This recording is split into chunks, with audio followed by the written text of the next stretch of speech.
someone whom he did not test or tested the commitment. Amen. Hallelujah. The main reason is this.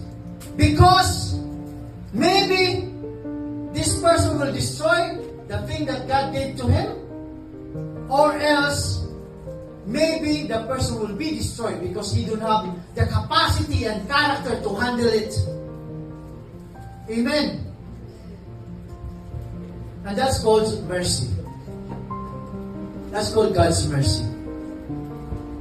You are not ready yet, and He don't want you to destroy you. That's why He's not giving it to you, because you are still not ready yet.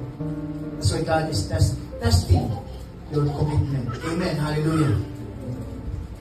In leadership, leaders cannot entrust to someone who are based in the Word of God and not committed in the small things that the leaders has entrusted to them.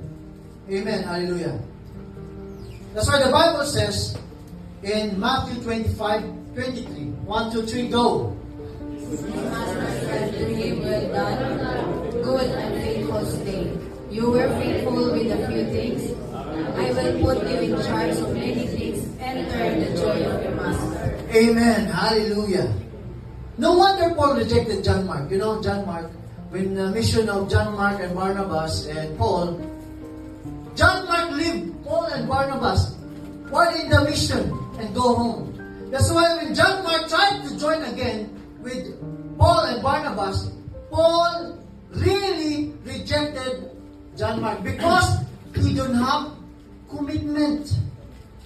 Amen. And that's the reason why Paul and Barnabas separated. Barnabas with John Mark, Paul with Silas. Amen. But in the latter part, if you read what Paul is saying, he commended, John Mark.